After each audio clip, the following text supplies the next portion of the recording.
예, 월요일 묵상의 시간입니다. 보이는 대로 느끼는 느낌은 사실과 완전히 다른 경우가 많다. 보이는 대로 느끼는 느낌은 사실과 완전히 다른 경우가 많다. 자, 이런 제목으로 이번 주간 또 말씀 묵상 시작하겠습니다. 자, 우리는 지난 주간 그 사울의 불순종으로 하나님이 그를 택하셨던 것까지 후회하시면서, 그래서 이제 하나님이 그 당신의 뜻대로 그 뜻을 이어갈 다른 사람을 찾으시면서 다윗이 이제 등장하는 이야기를 살폈습니다.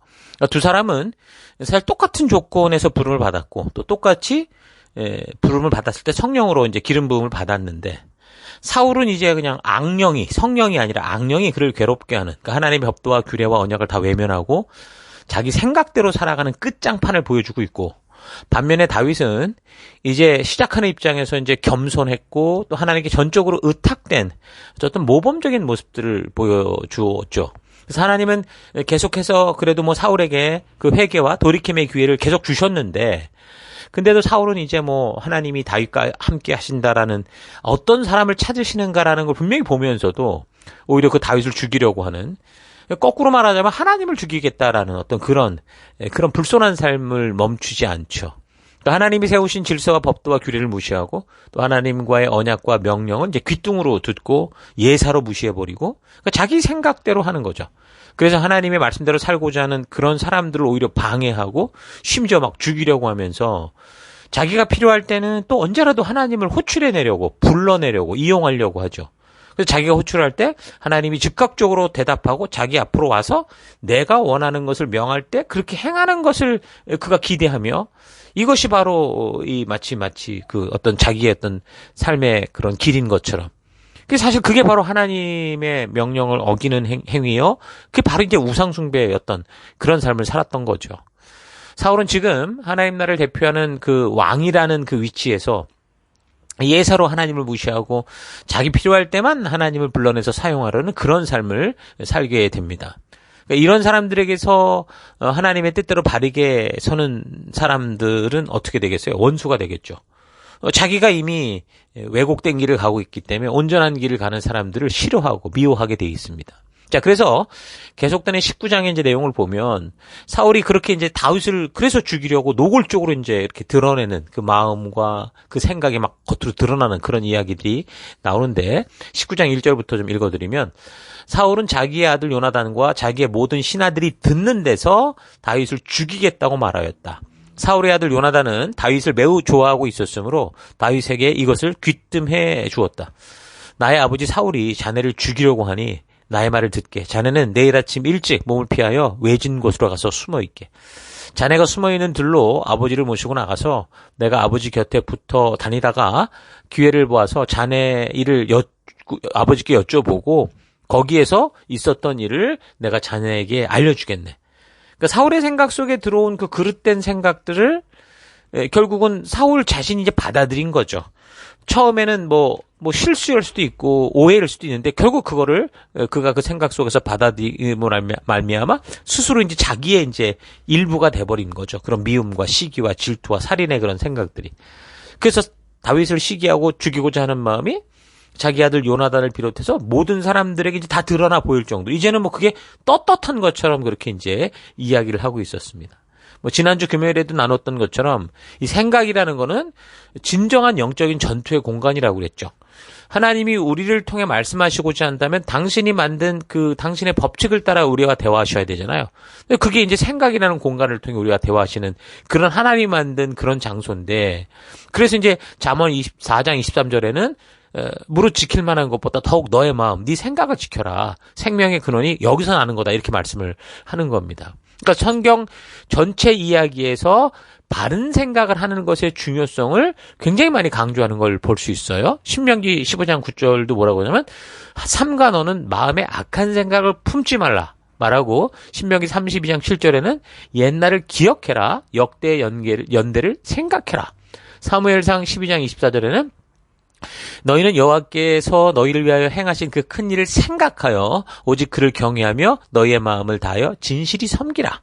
시편 시편 5절에는 그들은 여호와께서 행하신 일과 손으로 지으신 것을 생각하지 아니함으로 여호와께서 그들을 파괴하고 건설하지 아니하시리로다. 시편 50편 22절은 하나님을 잊어버린 너희여 이제 이를 생각하라. 그렇지 아니하면 내가 너희를 찢으리니 건질 자 없으리라. 이사야 51장 1절 의를 따르며 여호와를 찾아 구하는 너희는 내게 들을지어다. 너희를 떠낸 반석과 너희를 파낸 우묵한 구덩이를 생각해보라. 이사야 55장 7절 악인은 그의 길을 불의한 자는 그의 생각을 버리고 여호와께 돌아오라. 그리하면 그가 긍휼히 여기시리라. 우리 하나님께로 돌아오라. 그가 너그럽게 용서하시리라. 그 성경은 수없이 우리 생각의 중요성을 계속 말씀해주고 있습니다. 다시 말하자면 사람이 살면서 뭐 이런저런 생각이 드는 것은 어쩔 수 없죠. 그러나 그 들어온 생각을 마음으로 받아들이는 것은 완전히 나의 선택에 달려 있다는 걸 잊지 말아야 됩니다.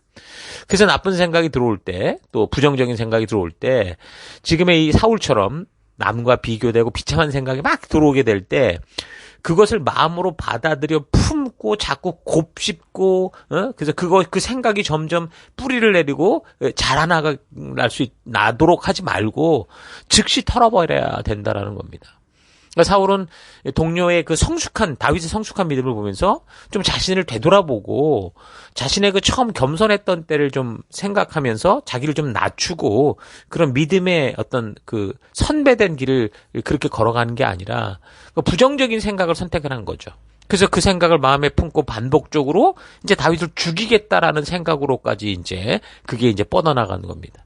겉은 아무런 표가 그동안 나지 않았는데 마음속은 이미 다윗과 그런 시기와 질투의 그런 이 전쟁으로 스스로 빠져버리는 바람에 이제 그게 점점점 이제 밖으로 드러나게 되는 그런 상황이었던 겁니다. 그러니까 다윗이 하나님께서 주신 사명을 함께 감당하는 그 귀한 동역자가 아니라 경쟁 상대로 보인 거고 그래서 이거 죽여 없애야 된다.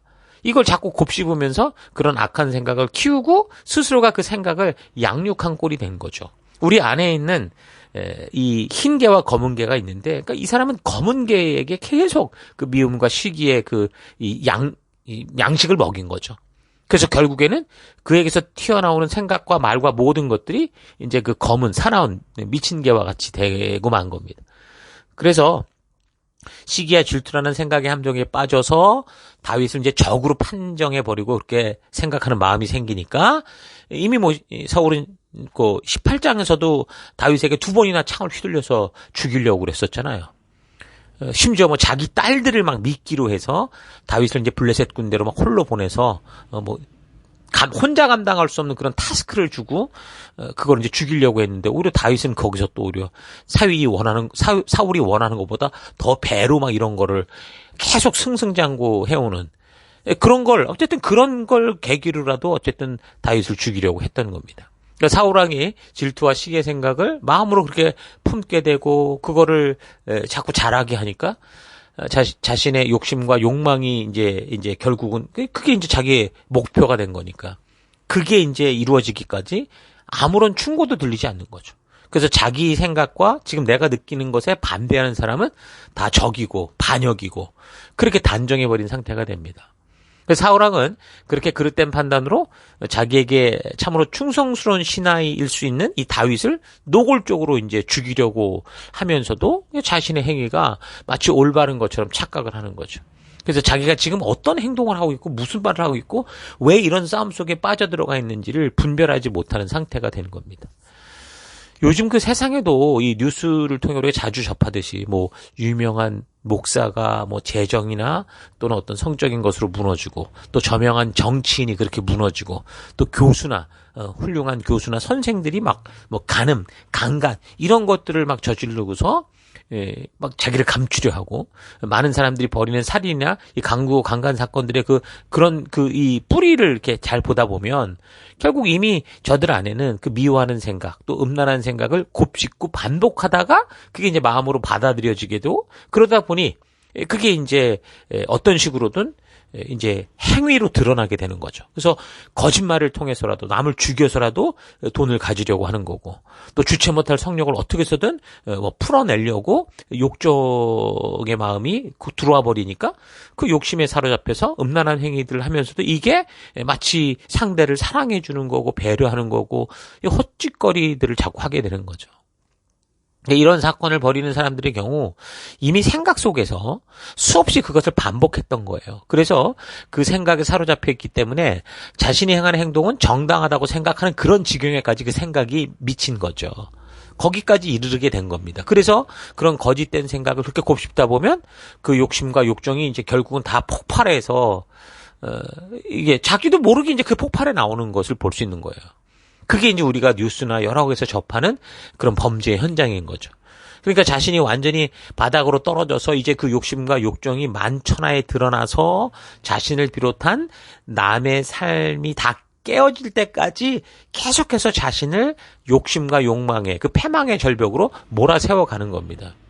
그래서 그 잠깐의 충족을 위한 그 욕심이 뭐 살인을 통해 나오게 되고 강도짓을 통해 나오게 되고 강간을 통해 나오게 되고 독한 말을 막 통해서 뿜어져 나오고 나서야 폭발하고 나서야 다시 말해서 이제 모든 게 파괴돼서 더 이상 회복할 수 없는 이젠 다 무너진 상태가 되고 나서야 자기가 이제 욕심과 욕정이라는 죄에 붙잡혀 있었다라는 이 현실 상황이 그때서 이제 눈에 들어오는 후회해도 소용이 없는 그런 상황에 이르게 되는 겁니다.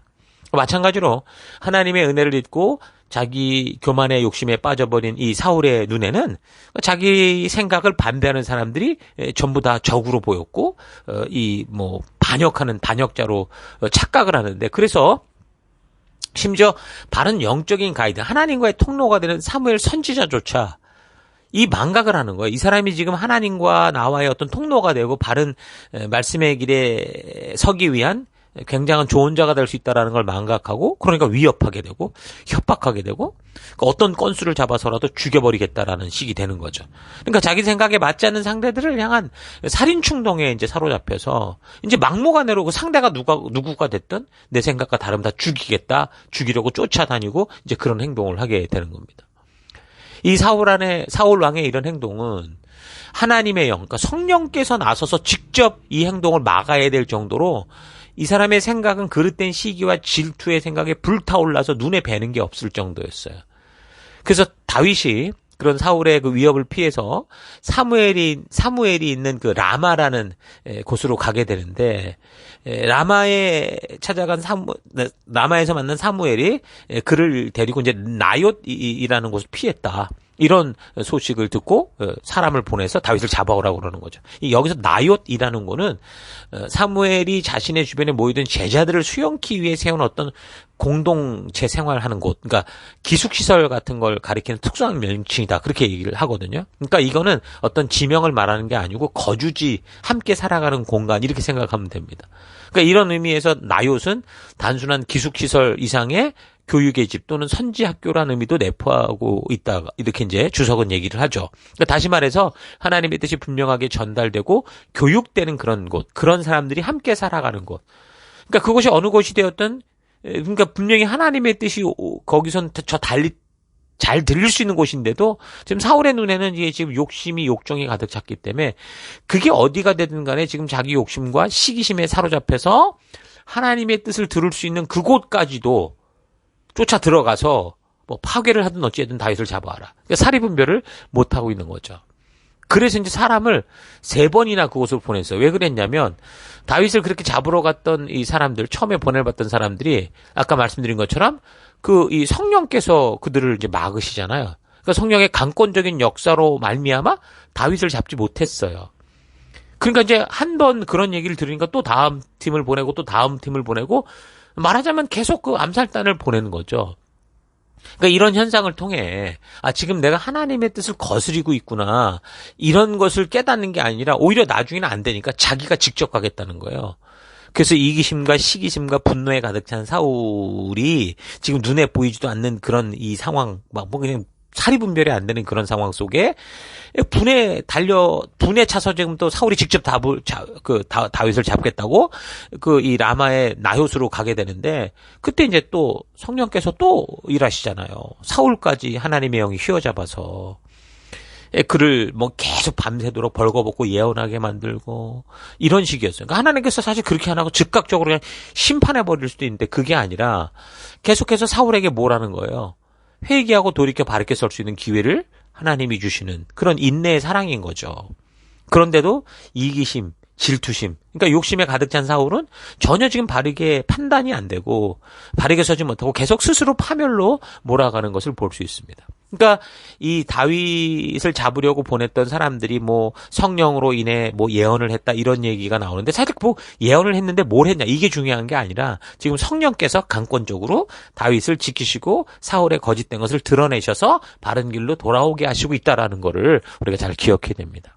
그래서 이 사건에서 사울이 보낸 사람들이나 또 사울이 보낸 사람들이나 성령의 예언을 했다고 하는 이런 것은 지금 말씀드린 것처럼 무슨 예언을 했냐 그게 아니라 지금 성령께서 직접 이 다윗을 막으시고 다윗을 보호하시고 사울에게 바른 길을 깨닫게 하시는 그런 상황이라는 걸 잘 기억하시기 바랍니다. 항상 그래서 우리가 보이는 현상에 집중해서는 안 되고요. 그 현상을 말하고 있는 하나님의 의도, 그 현상을 통해서 하나님이 뭘 하시려고 하는가 이런 것들 우리가 잘 파악해 가야 됩니다. 그래야 오늘날 이 시대에도 많은 사람들이 성령의 무슨 은사를 받았다 여러 얘기를 할 때 그런 현상의 문제가 아니라 결국은 하나님이 의도하시는 것이 무엇인가를 바르게 볼 수 있는 눈을 가질 수 있게 되는 거죠. 자, 아무튼 그래서 다윗은 그렇게 성령의 도움으로 사울로부터의 위협으로부터 벗어나게 되죠. 그래서 다윗은 이제 성령의 도우심으로 그렇게 사울의 위협으로부터 벗어나게 되니까 이제 계속된 20장의 내용을 보면 성령의 도움으로 피했지만 사울이 도망칠 수 있는 데가 없었어요. 답답한 거죠. 황당하고 혼란스러우니까 사실 좀 신뢰가 있었던 사람, 그러니까 사울의 아들 요나단을 찾아가서 지금 이 상황을 이야기하는 거, 마음을 토로하는 거죠. 그래도 요나단은 다윗을 골리앗을 넘어뜨리는 것을 보면서 그를 존중했고 인정했고 귀하게 여기고 그러고 있었던 상황인데, 다윗의 이제 얘기를 듣다 보니 설마 아버지가 그렇게까지 행동했나 싶었던 거예요. 잘 상상을 못했던 것 같아요. 그러니까 그만큼 많이 드러나지 않았다고 볼 수 있겠죠. 근데 어찌됐든 만약에 그런 상황이라면 너가 누군지 온 나라가 알고 다 아는데 나도 나서서 그럼 너를 좀 돕겠다. 이제 그렇게 이제 다윗에게 얘기를 하는 거죠. 자, 그래서 이제 아들 요나단이 그렇게 기회가 돼서 아버지 사울 앞에서 다윗을 변호를 하게 되니까 사울 왕이 아들 요나단에게 불같이 화를 내면서 흥분을 하죠. 심지어 자기 아들 요나단에 죽이겠다고 창을 겨눌 그런 상황까지 흘러갔어요. 그래서 이제 요나단도 알게 된 거죠. 정확하게 지금 상황이 어떤 상태인지. 그 이유는 모르나 아버지가 지금 그런 상황이구나. 그래서 이제 그 상황에서 아버지를 도와서 다윗을 잡는 게 아니라 다윗을 도와서 피할 수 있도록 도와주게 됩니다. 그러니까 잘못된 생각들이 우리가 원하지 않아도 들어올 수 있어요. 사탄의 술수나 우리가 보고 듣는 여러 가지 이 기본 기능으로 인해서 여러 이 세상의 것들이 우리 생각 속으로 들어올 수 있습니다. 근데 그때 절대 그런 생각들을 반복적으로 생각하면서 그 생각을 계속 붙잡아둬서는 안 된다는 거죠. 그러다 보면 그런 생각이 이제 마음에까지 새겨지게 되는데, 뿌리를 내리게 되는데, 그렇게 되면 이제 사울처럼 이제 마음 한켠에 무의식처럼 이 자리 잡고 뿌리 내리고 있다가, 그러니까 이성적으로 바르게 행동할 때는 그게 통제가 되는 것 같아요. 근데 이제 또다시 어떤 식으로든 그 같은 그 욕심이나 욕정과 어떤 시기심 이런 게 자극되기 시작하면 아주 그 깊은 곳에서 뿌리로부터 이제 혈기와 함께 욕망대로 움직이게 하는 무서운 결과가 나오는 거죠. 사울의 경우 19장 4절부터 보면 이렇게 말씀하죠. 요나단은 아버지 사울 앞에서 다윗의 좋은 점을 이야기하였다. 그는 사울에게 말하였다. 아버지께서는 아버지의 신하 다윗을 해치려고 하십니다만 이런 죄를 지으시면 안 됩니다. 다윗은 아버지께 죄를 지은 일이 없습니다. 오히려 다윗은 아버지를 도와서 아주 좋은 일들만 했습니다. 그는 자기 목숨을 아끼지 않고 블레셋 장군을 쳐 죽였고, 그래서 주께서 온 이스라엘에게 이렇게 큰 승리를 안겨주셨습니다. 아버지께서 그것을 직접 보고 기뻐하셨습니다. 근데 지금 뭐 때문에 이유도 없이 다윗을 죽여서 죄 없는 피를 흘려 죄를 지으려고 하십니까? 사울이 요나단의 말을 듣고 맹세하였다. 그래. 주께서 확실히 살아계심을 두고 맹세하마. 내가 결코 다윗을 죽이지 않겠다. 이건 이제 19장의 얘기예요. 지금 우리는 20장에 더 흘러간 상황을 보고 있지만 19장에는 이랬단 말입니다. 그러니까 다시 말하면 이성적으로 그게 판단이 될 때는 스스로 통제를 하는 것 같았다라는 거예요. 근데 계속된 8절부터 보면 또 전쟁이 일어나니 다윗은 출전하여 블레셋 사람들과 싸웠다. 다윗이 그들을 쳐서 크게 무찌르니 블레셋 사람들이 다윗 앞에서 도망쳤다. 이렇게 얘기를 합니다. 그러니까 이런 소식에 사울은 또 어떡한 거예요? 또 시기심이 도진 거죠. 가서 죽어버렸으면 좋겠는데 오히려 계속 승승장구를 하니까 또 늘 곱씹고 있었던 그 뿌리 속에 있는 그 미움의 생각이 깊은 곳에서 또 나없이 폭발하기 시작한 거예요. 그래서 자기와의 비교의식, 질투심, 이기심 여기에 이제 빠지게 되면서 19장 9절을 보면 또 이제 그런 이 정신적인 고통이 오니까 힘들어 했어요. 그러니까 다윗이 그전에도 했던 것처럼 수금을 타서 이제 음악으로 그를 치료해 주려고 했는데 10절을 보면 사울이 창으로 다윗을 벽에 박으려고 했다. 이렇게 얘기를 합니다. 집어 던졌다라는 거죠. 그러니까 이런 행동은 이미 뭐 무슨 이상한 악령이 이렇게 시키고 있는 게 아니고요. 그 사람 자신이 자꾸 그릇된 생각, 나쁜 생각을 되반복하다가 그 생각에 있는 게 그냥 꿀꺽하고 튀어나오는 거. 이런 거를 난 사실 기억해야 돼요. 부정적인 생각에 대한 그 상담학에서의 설명을 보면 부정적인 생각은 자신과 타인에게 유해한 방식으로 행동을 하면서 욕구를 충족하고자 한다는 거죠. 가벼운 거짓말이나 비난에서부터 폭행이나 강간과 같은 심각한 반사회적 행동을 자꾸 선택하며 나아가는 거예요. 그래서 더 비관적이 되게 하고 부정적인 생각하기를 기꺼이 또 선택하게 되니까 악순환이 도는 거죠. 그래서 그 결과 결국엔 그런 삶의 결과 불안과 분노와 공포를 느끼기 때문에 계속 그런 악순환을 반복해 가면서 결국 그러다 보니 정신적 질병, 두통, 소화불량, 성기능 저하 여러 가지 이제 정신질병에 걸리게 되는 그런 상황이 된다라는 거예요.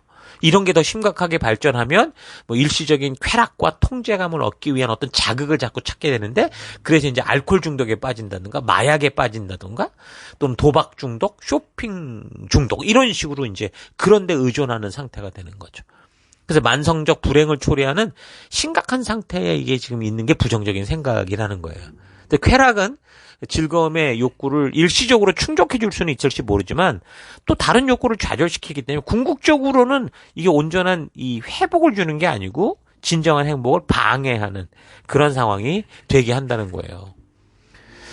자, 사울은 이렇게 점점 부정적인 생각에 사로잡혀서 스스로 점점 더 절망과 패망의 길로 가면서 자신을 비롯한 주변의 모든 사람들을 곤란하게 하고 함께 지금 절망의 나락으로 몰아가고 있는 거죠.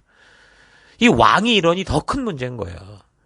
여러분, 그래서 우리는 이런 사울의 모습을 우리가 잘 또 묵상하고 분별해 보면서 다른 그 어떤 것보다 사울이 이런 모습을 볼 때 우리 자신의 우리 마음과 생각을 하나님의 말씀대로 잘 지키고 우리의 생각 속에 하나님의 말씀을 많이 집어넣어서 주의 그런 그 인도하심, 성령의 인도하심이 우리 가운데 계속 강하게 역사할 수 있도록 그렇게 주의 말씀과 동행하는 우리가 되기를 축원합니다. 자, 오늘 하루 나는 내 삶에서 벌어지는 이 모든 현상들을 보면서 비록 상황이 어렵게 전개되는 것 같아도 하나님의 약속을 믿고 말씀의 가치를 따라가려고 하는지 아니면 사실상 자신의 삶에 절망적인 일들이 벌어진 것도 아닌데 부정적인 생각들이 막 불안하고 두렵게 해서 마치 그런 일들이 벌어지고 있는 것처럼 이렇게 느끼게 함으로 말미암아 사울처럼 자신에게 이제 주어진 이 사명도 잊어버리고 자기가 지금 몰두하고 몰입하고 있는 그 감정에 빠져서 시야가 좁아져가지고 결국에는 이제 그게 스트레스니까 스트레스를 호소하고 결국 그런 삶은 자꾸 뒤로 물러가 침륜에 빠지게 하는 그런 삶이 그렇게 되고 있지는 않은가 좀 잘 되돌아봤으면 좋겠습니다. 왜 사울은 다윗과 다를 바 없는 똑같은 삶 속에서 이렇게 불안에 떨며 최악으로 가는 걸까요? 그거는 지금 사울이 주의 말씀으로 온전히 채워지지 않으니까 주 안에서 안전하다라는 사실을 어떻게 알지 못하고 믿지 못하고 있기 때문인 거죠. 여러분 마치 그 놀이동산에서 이렇게 엄청나게 위험해 보이는 그런 놀이기구들이 롤러코스터 같은 거 있잖아요. 근데 사실 굉장히 위험해 보이지만 그 놀이기구는 그 어느 것보다 안전하게 해놓지 않습니까? 절대로 사고가 나지 않도록 모든 조치가 끝나 있잖아요. 근데 그것을 타는 사람은 어때요? 막 그게 두려운 거예요. 마치 죽을 것처럼 느껴지고 이러다가 내가 어디 날아가 버릴 것 같고 자칫 중간에 막 내가 무슨 일이 생길까 이런 생각에 막 부들부들 떨는 사람들도 있죠. 그러니까 사실과 느낌을 지금 혼돈하는 건데 아무리 급하게 달리는 롤러코스터에서 실제로 떨어져 나갈 것 같아도 그거는 뭐예요? 느낌일 뿐이에요. 이미 다 안전하게 돼 있거든요. 그래서 우리는 우리의 감정과 마음을 잘 통제할 수 있어야 된다는 거예요. 그런 역할을 하는 게 바로 우리 자신의 의지라는 거예요. 자유의지. 그게 남에게 있는 게 아니에요. 상황과 환경에 있는 게 아니에요. 지금 롤러코스터는 완벽한 안전한 상황에 있어요. 근데 나의 감정은 계속 그거를 위험하다고 얘기를 해요.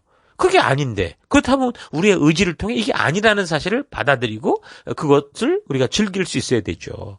그러니까 나를 독립적인 한 사람으로 존재하게 하는 이 자유의지를 가지고 이 우리가 삶 속에서 느끼는 급박함 속에서 그런 느껴지는 감정은 어쩔 수 없잖아요. 그러나 그 감정은 신뢰할 수 있는 게 아니고 그러니까 사실이 아니다라는 거.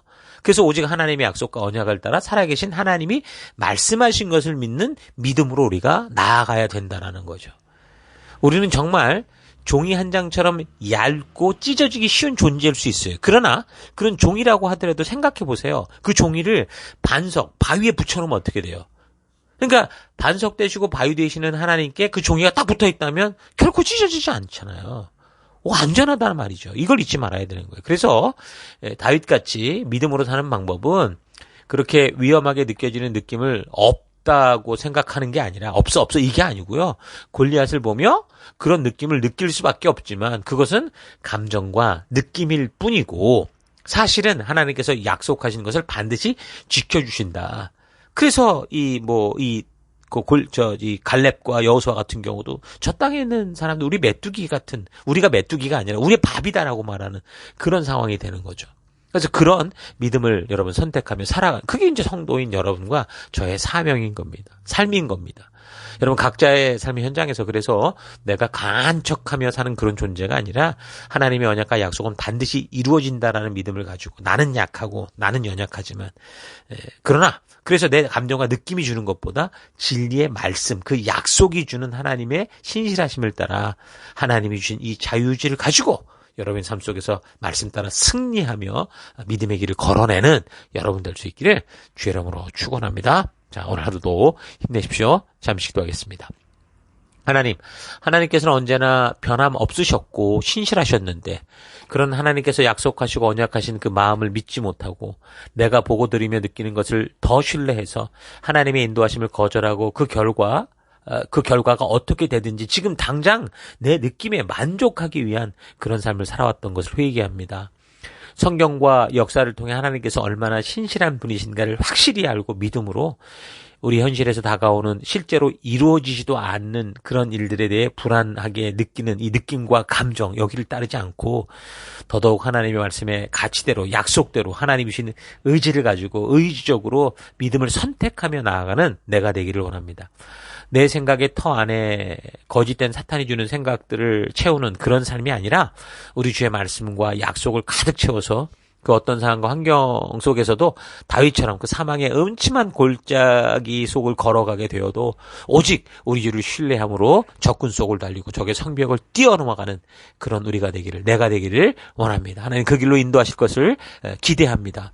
보이는 대로 느끼는 느낌은 사실과 완전히 다른 경우가 더 많다라는 거 잊지 않고 어떤 감정과 어떤 상황이 와도 우리가 말씀의 진리를 온전히 분별하고 그 말씀의 가치를 따라가는 그런 내가 되기를 원하고 그런 오늘이 되기를 간절히 바라옵고 함께 하심을 감사드리며 예수님 이름으로 기도했습니다. 아멘.